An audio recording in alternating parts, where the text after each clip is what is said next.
एक बार अहमदाबाद का नवाब मोहम्मद बेगड़ा बड़ी सेना लेकर राठौड़ों की राजधानी खेड़ पर चढ़ाया। संयोगवश जैसलमेर का राजकुमार घरसी उस समय खेड़ के राठौड़ राव जगमाल से मिलने आया हुआ था। राव जगमाल युद्ध की तैयारी करने लगे तो उसने अपने मेहमान से चले जाने को कहा। इस पर राजकुमार घरसी ने कहा, जाऊंगा नहीं, संकट की घड़ी में साथ दूंगा, लोह बचेगा तो अग्रिम पंक्ति में रहूंगा। वीर घरसी ने वही कर दिखाया, बेगड़ा को मार भगाया। जैसलमेर के महारावल घरसी का विवाह खेड़ के राठौड़ राव जगमाल की पुत्री विमलादे के साथ संपन्न हुआ। रात के समय खेड़ के रणवास में महिलाओं ने मोम का काला सांप बनाकर महल के द्वार के सामने रख दिया। घरसी जैसे ही आगे बढ़ा उसे अचानक सांप दिखाई दिया, किंतु वह पीछे नहीं हटा, तुरंत अपना एक पैर सांप के फन पर रख दिया। सांप तो बनावटी था, रणवास में विनोद छा गया। इस घटना को लेकर घरसी ने दोहे की एक अर्दाली कही। भूग्रामवासी रत्नोचारण आसराव जैसलमेर का राजकवि था। महारावल घरसी ने यह आधा दोहा अपने चारण कवि को कह सुनाया। अब कवि का काम दोहे को पूरा करना था। घरसी ने किस प्रसंग को लेकर आधा दोहा कहा, यह जान पाना कठिन था। खेड़ के युद्ध में घरसी घायल हो गया था। कवि उसी घटना को लेकर दोहा पूरा करने में लगा रहा। दोहा बन नहीं पाया। संयोगवश उन्हीं दिनों साठिका निवासी बीठू चारण बोहड़ तेमड़ा राय के दर्शनार्थ उपस्थित हुआ। भू गांव के कांकड़ में गरलाऊ पर्वत की ऊंची खो में आई मां तेमड़ा राय का स्थान है। तारंग शिला के सामने भगवती का पाठ है। बोहड़ ने तेमड़ा राय के दर्शन किए। संध्या के समय वह थान से नीचे उतर आया। रात को भू गांव में रत्नो आसराव के घर ठहरा। बीठू बोहड़ श्याम वर्ण का युवक था। आसराव ने अपनी पत्नी से कहा, पाहुणा आया है, जीमण बनाओ। पत्नी ने पूछा, कौन आया है? आसराव ने बताया, साठिका का बीठू चारण है। महिला आश्चर्य व्यक्त करती हुई बोली, ओ चारनारो जायो है, इरे कोई बड़ भागन चावल चाड़सी। बोहड़ ने वार्तालाप सुन लिया। इधर आसराव को बातों ही बातों में पता लगा कि आगंतुक प्रतिभावान और काव्य मर्मज्ञ है। रात को उसने अपनी समस्या अपरिचित के समक्ष व्यक्त कर दी। युवक बोला, आप चिंता न करें, यह दोहा मैं पूरा कर दूंगा। अंत में बोहड़ ने दोहा पूरा कर महारावल घरसी को जा सुनाया। दोहा सतोल बना। इससे प्रसन्न होकर घरसी ने बोहड़ को पुरस्कार देना चाहा। कवि ने निवेदन किया, यदि आप प्रसन्न हैं तो मेरा विवाह आपके कविराज जी की पुत्री से करा दें। अंततः भू कविराज आसराव की पुत्री वस्तुबाई का विवाह साठिका के बोहड़ बीठू के साथ संपन्न हो गया। दूसरे दिन देवी स्थान धोखने पर वरवधू तेमड़ागढ़ उपस्थित हुई। तब वहां कविराज जी की पत्नी ने हाथ जोड़कर भगवती से निवेदन किया, हे तेमड़ा राय, आप बस्तुरे सागे पधारजो, बाईरो सुहाग बण्यो राखजो। जूनी जोगन तेमड़ा राय ने प्रार्थना स्वीकार कर ली।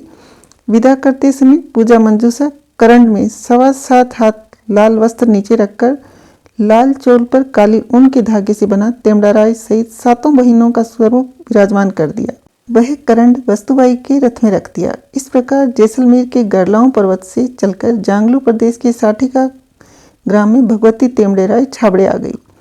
इस घटना को 700 वर्ष व्यतीत होने को आए। बीठू वंश में तेमड़ा राय की वही मान्यता चली आ रही है। बड़े बड़े मंदिर बन गए, पर तेमड़ा राय उसी करंड में विराजमान है। बीठू उसी भाव भक्ति से तेमड़ा राय को पूजते हैं। साठिका में श्री करणी तोरण मंदिर से ईशान दिशा में तेमड़ा राय का पुराना मंड है, जहाँ देवी का करंड स्थापित है। करणी किनियाणी द्वारा पूजित करंड देशनोक के तेमड़ा राय मंदिर में भगवती की प्रतिमा के पृष्ठभाग में स्थापित है। रत्नो आसराव की पुत्री को देशनोक के बीठू बस्तुमा कहते हैं। मुंजासर साठिका के बीठू बस्तन मांझी छाबड़े वाली बात सब स्वीकार करते हैं। सब मानते हैं कि तेमड़ा राय छाबड़े पधारे हैं। बोहड़ बीठू द्वारा कथित दोहा इस प्रकार है, अण खूंटी खूंटे नहीं, खूंटी बदे न आओ, मैं जानते मेल यो, पमंग तणे सिर पाओ। नैन सिरी ख्यात में यही दोहा थोड़े पाठांतर के साथ है, जिसे रावल दुदा की रचना लिखा है। बीठू इसे घरसी के समय की घटना बताते हैं। नैणसी के अनुसार चारण आसराव रत्नु घरसी के समकालीन था। संकट काल में आसराव घरसी के साथ रहा। करणी जी के साठिका आगमन से पूर्व बीठू कुल में तेमड़ा राय की मान्यता चल रही थी। पवित्र करंड की पूजा प्रचलित थी। भगवती करणी के आगमन से भक्तिभाव और भी बढ़ गया। वह स्वयं घर का सब काम संभालती और शेष समय तेमड़ा राय की पूजा अर्चना और ध्यान भजन में व्यतीत करती।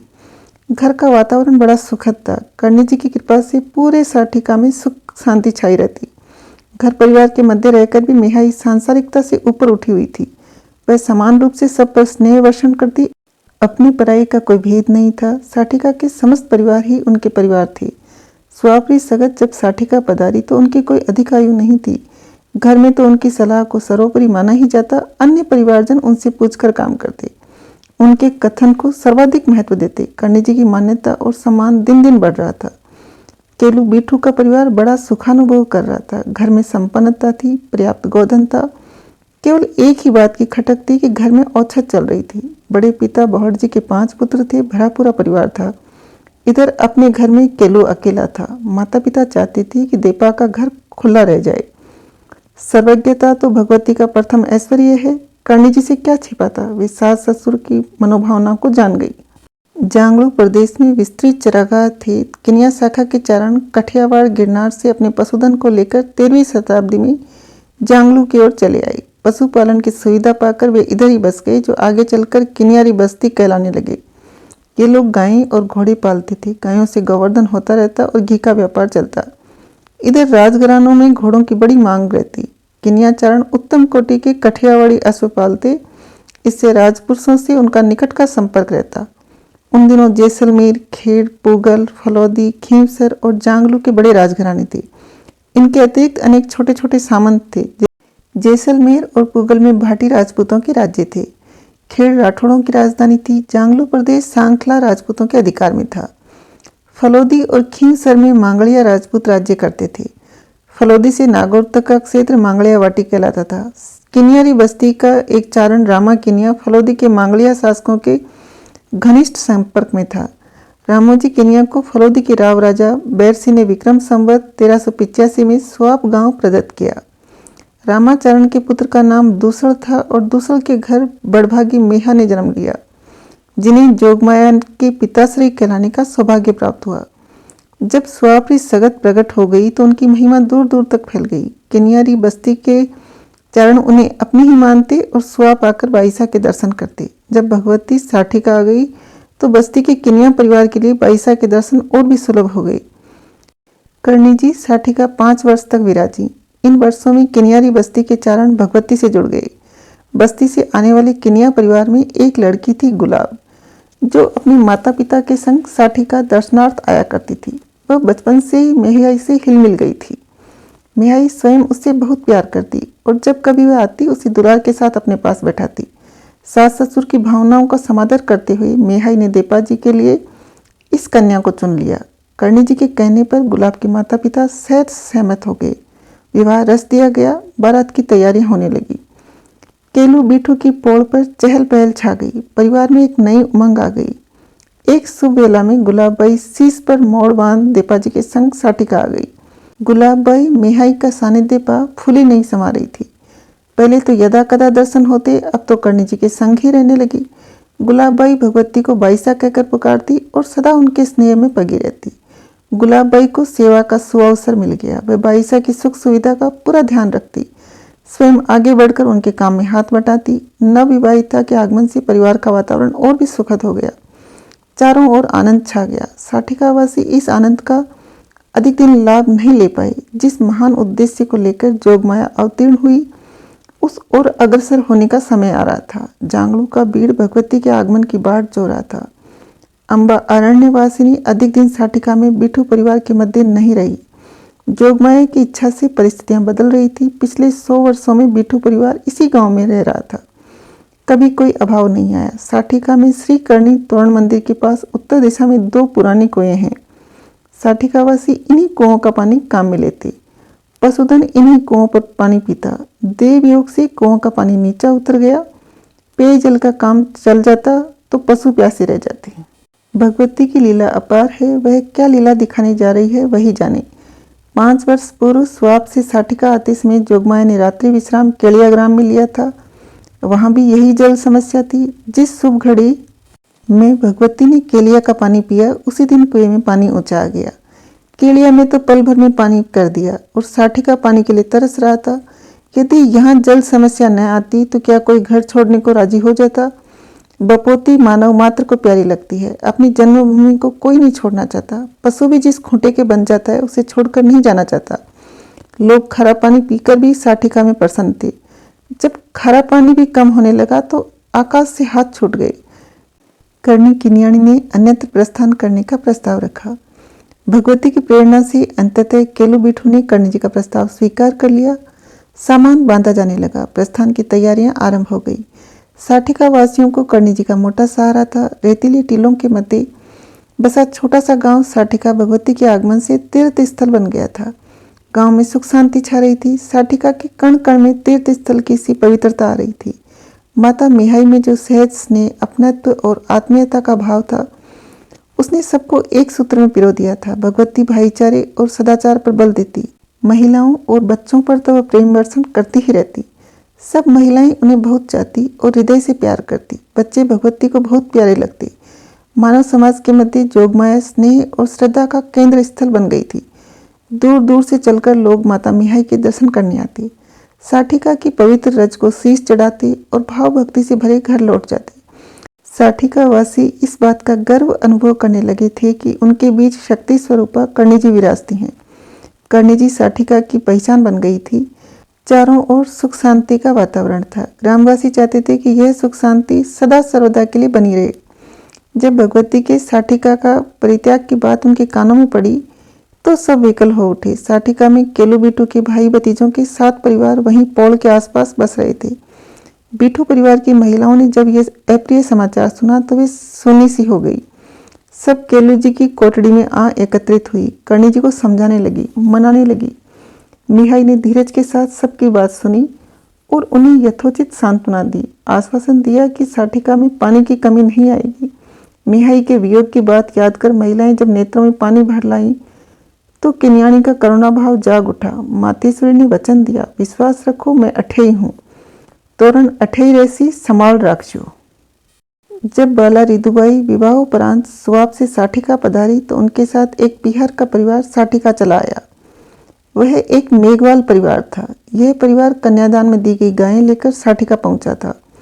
जामगोद के मेघवालों का यह परिवार अपनी बाईसा के साथ साठिका में बस गया। बाला रिदुबाई को यह पिहर का मेघवाल परिवार बहुत प्यारा लगता। कर्णी किन्याणी के ससुर केलू जी ने मेघवाल परिवार को बसने के लिए भूखंड दे दिया और कृषि कार्य के लिए खेत बता दिए। अपनी बाईसा की छत्र छाया में यह परिवार सुखपूर्वक रह रहा था। जब बाई मिहाई ने यहाँ से प्रस्थान की बात सोची तो मेघवाल परिवार अपने घर और खेत छोड़कर बाई जी महाराज के साथ हो लिया। दूसरे दिन प्रातः अपने गोधन और अपने मेघवालों को साथ लेकर माता मिहाई ने सपरिवार पूर्व दिशा की ओर प्रस्थान किया। साठिका वासियों से यह दृश्य देखा नहीं गया। सब अपने घरों के बाहर निकल आए। सब मौन खड़े थे। महिलाओं के अंचल आंसुओं से भीग गए थे। पुरुषों की आंखें भर आई थी। बच्चे गुआड़ में सुने सुने खड़े थे। केलू का परिवार अपने गोधन और ग्वालों के संग टीलों के उस पार प्राची की लालिमा में ओझल हो गया। मुंजासर साठिका में यह प्रबल अवधारणा है कि माता मिहाई यहीं रह रही हैं, कहीं गई नहीं है। लोगों को इस टीले पर अनेक बार दर्शाव हुए हैं। इस अंचल में ऐसी कहानियां प्रचलित है। लोक विश्वास प्रगाढ़ है। देशनोक के श्रीमंड में जो त्रिशूल लिए खड़ी है वही साठिका के टीले पर विराज रही है। जोगमाया के प्रस्थान के बाद तोरण का ध्यान नहीं रखा गया। कहते हैं साठिका में लाई अग्निकांड लग गई। चारणों के घर जलकर राख हो गए। पौड़ और तोरण के लपट नहीं लगी। जांगलू ने बीड़ में जाकर जोगमाया से अरदास की। आदेश हुआ, पूठ पर बस जाओ। तब से साठिका पश्चिमी कुओं के पास आ बसा। सुथार तोरण को संभाल कर रखने लगे।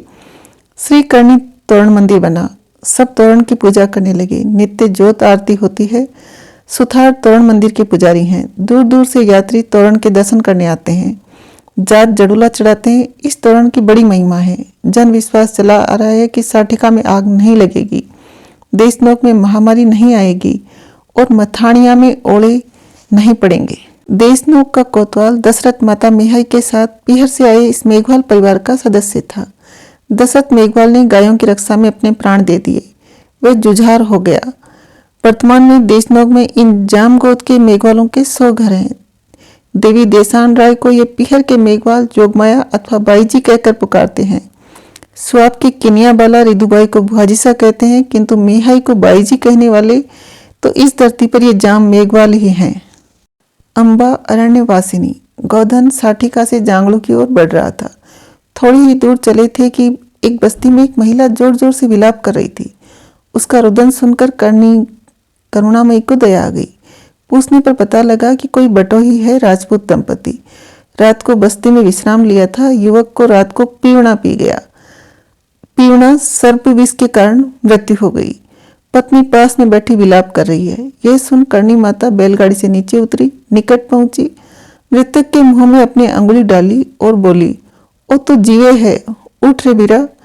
युवक तत्काल खड़ा हो गया। दर्शक आश्चर्य में डूब गए। जोगमाया ने मार्ग में उदावत को प्राणदान दे दिए। यह देख उदावत की पत्नी भगवती के चरणों में आ गिरी। आनंदमयी ने विलाप को उल्लास में बदल दिया। गोधन के पूर्व के टीलों को लांघता हुआ जांगलो आ पहुंचा। जांगलू के कुएं पर गायों ने भरपेट पानी पिया। दोपहर टालकर फिर प्रस्थान किया। संध्या पूर्व गोधन जांगलू के बीड़ में प्रवेश कर गया। अंबाजी को यह स्थान बड़ा सुरम्य लगा। हरे सघन वृक्ष, विस्तृत गोचर भूमि, दूर दूर तक फैली बड़ी बड़ी घास और सबसे बढ़कर निर्जन अरण्य। जोगमाया ने यहीं रहने का मन बना लिया। दूसरे दिन छप्पर छाए जाने लगे। जूनी जोगन तेमड़ा राय का करण करणी जी ने अपने हाथों से उठाकर एक कुटिया में ला रखा। इसी कुटिया में स्वयं रहने लगी। बिठू का परिवार बीड़ में आकर सुखपूर्वक रह रहा था। पीने के लिए पर्याप्त पानी मिल गया। गायों को चरने के लिए विस्तृत चरागाह। परिवार के सभी सदस्य साठिका से कहीं अधिक सुखानुभव कर रहे थे। देसाण धाम का यात्री यहाँ आकर आज भी बड़ा सुखानुभव करता है। यह वह पावन भूमि है जहाँ नेहड़ी जी का मंदिर स्थित है। पर्णकुटी में रहकर भी माता यहाँ अपना अमिट चिन्ह छोड़ गई। जोगमाया की शाश्वत सत्ता का प्रतीक है। भगवती करणी ने इस पावन भूमि पर बिलोवना दधि मंथन करने के लिए किसी शुभ बेला में दही के छींटे देकर नेहड़ी रोपी थी। वह तीर्थ स्थल बन गई। यह वह हरी भरी खेजड़ी है जो नेहड़ी जी के नाम से विख्यात है। इस खेजड़ी के तने पर दही के छींटे प्रतीक रूप से स्पष्ट दृष्टिगत होते हैं। जब कोई पुराना छोड़ा उतर जाता है तो नए छोड़े पर वही चिन्ह पुनः उभर आते हैं। युगों से यही क्रम चला रहा है, युगांतर तक चलता रहेगा। माता की सत्ता कालजयी है। भक्तों के लिए यह सशक्त संबल है। माई का लीला विलास है। नेहड़ी जी स्वयं एक हरी भरी सजीव प्रतिमा है। देशनोक का कल्प तरु है। श्रद्धालु यात्री इसे स्पर्श कर भाव विभोर हो उठते हैं। माई के साक्षात आशीर्वाद का सा आनंद आ जाता है। आनंद की घड़ी तो उसी समय आरंभ हो गई जब जोगमाया करणी जी के आगमन की बात जांगलू प्रदेश में सर्वत्र फैल गई। लोग करणी जी के दर्शन करने भीड़ में आने लगे। जंगल में मंगल मनाने लगे, इच्छित फल पाने लगे। नेहड़ी जी की पर्णकुटी में रहकर करणी माता ने यहाँ 9 वर्ष तक गायें चराई। विक्रम संवत 1467 के आरंभ में जोगमाया ने जांगलू के बीड़ में पदार्पण किया। इसी बीड़ को अपना स्थायी निवास बना लिया। इसी पुण्य भूमि पर निरंतर गायें चराकर गोकुल बना दिया। माई के भक्तों का यही वृंदावन है। नेहड़ी जी के चारों ओर फैला विस्तृत ओरण अपने आप में ब्रिज धाम है। उजड़ी चौदस शुक्ल पक्ष की चतुर्दशी जोगमाया से जुड़ी हुई है। इसी दिन आषाढ़ की उजड़ी चौदस को स्वाप्री सगत साठिका पधारी। इसी उजड़ी चौदस को चैत्र मास में देवी देसाण राय की प्रतिमा श्री मंदिर में स्थापित की गई। संभव है नेहड़ी जी की पावन भूमि में भी किसी उजड़ी चौदस से जुड़ी हुई हो, कहा नहीं जा सकता, किंतु ये अनुभूति स्पष्ट है। ऐसी ही किसी चतुर्दशी को जब चांदनी छिटकी हुई हो, नेहड़ी जी के बाहर खुले अरण्य में चलकर देखें, सचमुच गोकुल उतर आता है। अधिक क्या कहें, यह सब माई की महिमा है। करणी जी ने जहां अपना नवीन निवास स्थान बनाया, यह भूभाग जांगलू या जांगड़धर के नाम से जाना जाता है, जहां किसी समय विस्तृत चरागाह, जाड़, खेजड़ी और झड़बेरी के झाड़ रहे होंगे। विरल जनसंख्या होगी, दूर दूर गांव होंगे। इस भूभाग पर पहले सांखला राजपूतों का अधिकार था। जांगलू के अधिपति खीमसी सांखला ने बिठू चारण को विक्रम संवत 1301 में 2 करोड़ पसाव देकर सम्मानित किया, जिनमें 12 गांवों के साथ साठिका प्रदान किया। सांखला ने बिठू को अपने पोलपात बना लिया। बिठू चारण सब इसी के वंशज हैं। शताब्दियों तक इस भूभाग पर सांखला राजपूतों का शासन रहा। सांखला शासकों ने यहाँ राजोड़ाव और अणखोड़ाव नामक 2 बड़े तालाब खुदवाए। तालाब वर्षा के पानी से भर जाते, बीड़ में पशुओं को पानी मिल जाता। ये दोनों तालाब नेहड़ी जी से थोड़ी दूर अंबाजी के ओयण में स्थित हैं। करणी जी का गोधन इन्हीं तालाबों में पानी पीता। जब तालाब सूख जाते तो ये गायें जांगलू के कुएं में पानी पीने जाती। विक्रम की 15वीं शताब्दी के मध्य सांखला शासकों को परास्त कर जांगलू प्रदेश को राठौर राव चोंडा ने अपने अधिकार में ले लिया। जांगलू में उसे घास का उत्तम बीड़ मिल गया। जहां वह अपना सैन्य बल बढ़ाने के लिए घोड़े पालने लगा। राव चुंडा खेड़ के राठौड़ों का वंशज था। वह एक महत्वाकांक्षी और वीर पुरुष था। चुंडा के पिता वीरम के साथ विश्वासघात हो गया था, वह मारा गया। वीरम जी की पत्नी जसहड़ मांगलियाणी के बालक चुंडा की प्राण रक्षा के लिए काड़ाऊ के चारण आलाजी के घर आश्रय लिया। वह आलाचारण की धर्म की बहन बनकर रहने लगी। आलाचारण जैसे मनीषी के सानिध्य में रहकर चुंडा साहस और शौर्य का प्रतीक बन गया। उसने जांगलू को जीत लिया। वह मंडोवर की ओर बढ़ा। मंडोवर पर अपनी पकड़ मजबूत कर ली। मंडोवर के अधिपति राय धावड़ ईदा ने चुंडा से हाथ मिलाना ही उचित समझा। अपनी पुत्री का विवाह चुंडा के साथ कर दिया। मंडोवर चुंडा को संभला दिया। राव चुंडा सहज ही में मंडोवर का अधिपति बन गया। अब उसकी दृष्टि नागौर पर थी। अपना सैन्य बल बढ़ाकर उसने नागौर पर चढ़ाई कर दी। नागौर के नवाब को मार भगाया। राव चुंडा नागौर पर मजबूती से पैर जमाना चाहता था। इसी भावना से प्रेरित होकर वह मंडोर की बागडोर अपने पुत्र रेडमल को सौंप स्वयं नागौर को अपनी राजधानी बनाना चाहता था। रेडमल की विमाता सोना मोहिलानी इस योजना में बाधक बन गई। वह सत्ता को मंडोर दिलाना चाहती थी और अपने पुत्र कान्हा को जांगलू। वीर चुंडा, जिसने कभी झुकना नहीं सीखा था, अपनी चहेती रानी का प्रतिवाद नहीं कर पाया। फलतः मंडोर सत्ता के हाथ आ गया और जांगलू कान्हा के। रेडमल कहीं का न रहा। उसे पिता के आदेश से मंडोर भी छोड़ना पड़ा। साठिका निवास के समय कर्णी जी की महिमा जांगलू प्रदेश में सर्वत्र फैल चुकी थी। जब माता मिहाई बीड़ में आ बसी तो जांगलू वासियों को दर्शन सुलभ हो गए। घर बैठे गंगा आ गई। बड़ी संख्या में लोग दर्शन करने आने लगी। भाव भक्ति की भागीरथी बहने लगी। माता का यश दूर दूर तक फैल गया। सामान्य जन से राजपुरुष तक भगवती की शरण में आने लगे। रेडमल राठौड़ ने जोगमाया की महिमा सुनी। डूबते को सहारा मिल गया। वह एक दिन बीन की पर्णकुटी में सगतबाई के दर्शनार्थ उपस्थित हुआ। सगतबाई सा के दर्शन पाकर और उनका आत्मीय व्यवहार देखकर वह बड़ा प्रसन्न हुआ। रेडमल जैसा उपेक्षित व्यक्ति स्नेह और सद्व्यवहार का भूखा था। उसे मिहाई के चरणों में वह सब मिल गया। इससे उसका सारा अवसाद दूर हो गया। वह सगतबाई सा के दर्शन करने आने लगा। असहाय को मोटा सहारा मिल गया। उसे उदास देखकर कर्णी जी ने एक बार उसके कुशल समाचार पूछे। वह दुखी होकर बोला, भाई साहब, जिस राजपुत्र के पास 2 पैर रखने को अपनी धरती नहीं, वह क्या कुशलता बताए। जोगमाया यह सुन शांत बैठी रही। कुछ अंतराल के बाद रेडमल को संबोधित कर कहने लगी, धीरज रखो, आ धरती थारी और थारा जयोड़ारी दिशा है। थारा जयोड़ा ही राज करसी।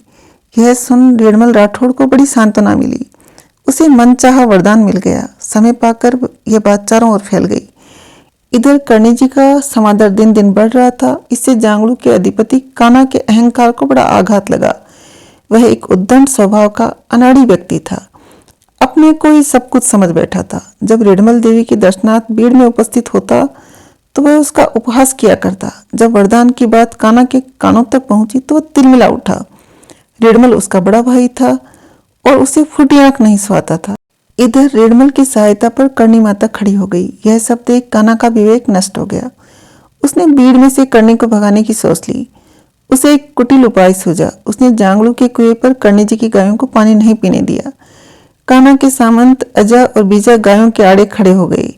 गायें जांगलू के कुएं पर पानी पीने के लिए अड़बड़ाती रही। संयोगवश उसी समय राव रेडमल जांगलू पहुंचा। उसे पता लगा कि कर्णी जी की गायें प्यासी खड़ी है। तब रेडमल ने अपने घोड़े जोतकर कुएं से पानी निकलवाया और प्यासी गायों को पिलाया। कान्हा के इस अनाचार को सुन जांगलू के हिंदू समाज के दिलों में आग लग गई। कुछ सुने हुए लोग कान्हा के पास गए और उसे भला बुरा कहा, पर उस दानव ने एक नहीं सुनी। तीसरे दिन भगवती की कृपा से मूसलाधार मेह बरसा। चारों ओर पानी पानी हो गया। राजोड़ाव और अणखोड़ाव ऊपर तक भर गई। गायें सुखपूर्वक रहने लगी। यह सब देख कान्हा मतिभ्रष्ट हो गया। जाको प्रभु दारुण दुख देई, ताकि मति पहले हर ले। यह चौपाई कान्हा पर पूर्णतः चरितार्थ होती थी। कान्हा ने आवेश में आकर अपने आदमियों से कर्णी जी को भीड़ से निकाल देने का आदेश दिया। अजा और बीजा नाम के 2 सामंत राव कान्हा का आदेश सिरोधार्य कर भीड़ में जा पहुंचे।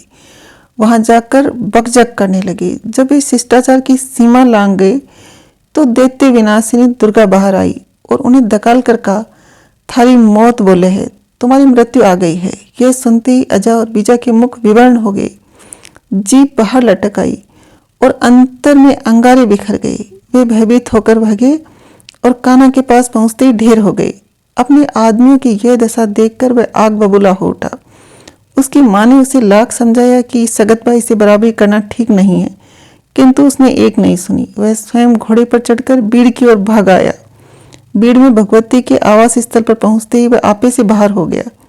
करणी माता उस समय अपनी कुटिया में पूजा के करण के सामने बैठी ध्यान मग्न थी। कान्हा का प्रलाप सुन शांत भाव से बाहर आकर बोली, इतना लालता क्यों हो रहा है? करंट बैलगाड़ी में रखते, हम अन्यत्र चले जाएंगे। माँ मेहाई तो जाने को राजी हो गई, किंतु करंट में बैठी जूनी जोगण तेमड़ा राय को यह स्वीकार नहीं था। कान्हा ने लाख प्रयत्न किया पर करंट टस से मस नहीं हुआ। इस खींचतानी में करंट का पिछला पाया टूट गया। यह देख जोगमाया में क्रोध की ज्वाला जाग उठी। वह बोली, तूने पाया क्या तोड़ा है? अपनी आयु ही तोड़ ली। इस पर कान्हा तमक कर बोला, मारना तेरे हाथ में है तो मुझे अभी मार डाल। करणी जी ने कान्हा की ओर वक्र दृष्टि से देखा। काल उसके सिर पर मंडरा रहा था। मेहाई ने झेड़ना हाथ में लेकर धरती पर कार खींच दी और कहा, यह तेरी जीवन रेखा है, इसे पार कर जा। कान्हा तो पहले ही मतिहीन हो चुका था। वह अहंकारी जीवन रेखा को पार करने आगे बढ़ा। जैसे ही उसने कार के बाहर पांव रखा, सामने से विकराल नहारी की दिल दहलाने वाली दहाड़ सुनाई दी। साथ ही कान्हा पर हाथड़ का वज्रप्रहार पड़ा। वह वहीं धराशायी हो गया। कान्हे लोपी कार, मत हीणो आयो मरण, बाग थया 3 बार, सज हाथड़ में हासदु। कान्हा अपने कर्मों का फल पा गया। वह आत्ताई राजमद में अंधा होकर गायों को सता रहा था। स्वयं काल के गाल में समा गया। जो महाशक्ति महामाया अनेक रक्त बीज एक ही बार में डकार गई, वह पामर उससे डराने चला आया। वह अज्ञानी भगवती के प्रताप को पहचान नहीं पाया। जब काठ का छोटा सा करंड अचल सुमेरु बन गया तो भी उसकी आंखें नहीं खुली। वह मतिहीन मौत मांगने लगा। कान्हा के उद्दंड व्यवहार से जांगड़ू की जनता नाक नाक आ चुकी थी। इस घटना को सुन लोगों ने चैन की सांस ली। जोगमाया करणी का अलौकिक परिचय पाकर लोग उनकी जय जयकार करने लगे। दूर दूर तक ये बात फैल गई। लोग भगवती के दर्शनों के लिए भीड़ में आने लगे। जोगमाया का चंडी रूप उजागर हो गया। राव रिडमल को जब यह समाचार मिला तो तत्काल जांगड़ू आया। पुत्र शोक में व्याकुल अपनी विमाता को उसने धीरज बंधाया। कुछ दिन बाद वह भीड़ में जोगमाया के दर्शन करने आया। वह चरण स्पर्श कर चुपचाप एक ओर बैठ गया। वह इस प्रतीक्षा में था कि भगवती का क्या आदेश होता है। मां करणी ने रिडमल से कहा, सबको सुख पहुंचाना, पिछला बैरभाव भुलाकर अपनी विमाता की तन मन से सेवा करना। वह कुकर्मी उसे दुखी कर गया। तुम उसे अपनी जननी से बढ़कर मानना। जांगड़ू तो तुम्हें मिला ही समझो। सेवा करोगे तो मंडोर भी मिल जाएगा। जोगमाया के अमृत भरे वचन सुनकर रिडमल राठौड़ गदगद हो उठा। सगत बाईसा का आदेश सिरोधार्य कर वह सीधा अपनी विमाता के पास पहुंचा और उसे सगत बाईसा की बातें ज्यों की त्यों कह सुनाई। राजमाता ने रिडमल को छाती के लगा लिया। वह बिलक बिलक कर रोने लगी। सोना महिलाणी के आंसुओं ने पिछला बैर भाव धो दिया। उसने रिडमल को अपना लिया। रिडमल उसे अपनी जननी से भी बढ़कर मानने लगा। तन मन से सेवा करने लगा। रानी मोहिलानी ने ही उसे मंडोर से निकाला था। अब मोहिलानी के प्रसन्न रहने पर ही उसे मंडोर मिलेगा। वह राजमाता का पल पल का ध्यान रखने लगा। करणी कृपा का यह एक ज्वलंत उदाहरण है जो घृणा और विद्वेष की ज्वाला में जलते प्राणियों को मनोमालिन्य मिटाकर उन्हें एकता के सूत्र में पिरो देती है। जांगलू प्रदेश के 125 गांव राह चलते ही रिडमल के अधिकार में आ गए। रिडमल जी के बछड़े और करणी जी के बछड़े भीड़ में साथ साथ चढ़ने लगे। भीड़ में आनंद छाया हुआ था। गायें सुखपूर्वक चल रही थी। राव रिडमल न्याय नीति से राज करने लगा। सबको सुख पहुंचाने लगा। राजमाता सोना मोहिलानी प्रसन्न थी। समय आनंद से व्यतीत हो रहा था। यह सब जोगमाया का प्रताप था। एक दिन राव रिडमल सगत बाई के दर्शन करने भीड़ में उपस्थित हुआ। वह अवसर पाकर कहने लगा, बाईसा, आपकी कृपा से मुझे जांगलू का राज मिल गया। मैं आपकी कोई सेवा नहीं कर पाया। मैंने संकल्प किया था कि धरती हाथ आने पर 10 गांव आपको भेंट करूंगा। अब एक विनती है जिसे आप स्वीकार करें। आपके चरणों में 10 गांव भेंट करना चाहता हूं। आप मुझ पर कृपा करें।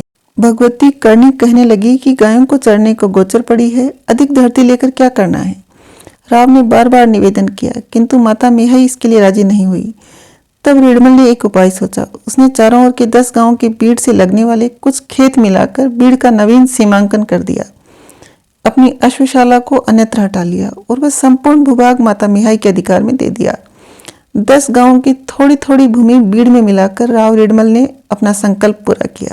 10 गांवों के 10 नोक कोण मिल जाने के कारण यह भूभाग स्थानीय बोली में देहनोक कहलाने लगा।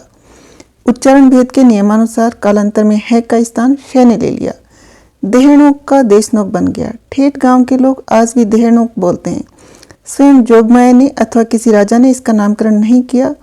गांव के नाम ऐसे ही बनते बिगड़ते रहते हैं, गांव ऐसे ही बसते उजड़ते रहते हैं, किंतु आसपास की जनता ने इस भूभाग का ऐसा नामकरण कर दिया जिसमें अमृत खुल गया। कोई नाम बनो बिगड़ो, यह पुनीत नाम तो सदा सदा के लिए अमर बना रहेगा। माता की नगरी देशनोक का नाम जोगमाया से जुड़ गया है। नगरी के चारों ओर का ओयन माता का रक्षित वन है। इस वन में अम्बा अरण्यवासी ने 9 वर्ष तक गायें चराकर इसे वृंदावन बना दिया। नया ब्रजधाम बन गया है। अब माता मेहाई ने स्थायी निवास बनाने का विचार कर लिया। माता ने बीड़ में घूम फिरकर भूमि का अवलोकन किया। निहड़जी से पूर्व दिशा में थोड़ी दूरी पर एक उत्तम स्थल को निवास स्थान के लिए चुना। इस स्थान पर सर्वप्रथम तेमड़ा राय की मढ़ी बनाई। आई माँ तेमड़ा राय का करंड इस मढ़ी में लाकर रख लिया। इस मढ़ी के आगे परिवार का आवास स्थल था। यह स्थान देपाजी की चौकी कहलाता था। तेमड़ा राय की मढ़ी विक्रम संवत 1476 को आखा बीज वैशाख शुक्ला द्वितीया शनिवार को सूर्योदय के साथ ही देवी देसान राय के श्री हाथों से थरपी गई। इस प्रकार महान शक्तिपीठ देशनोक आखा बीज की शुभ घड़ी में आकार में आया।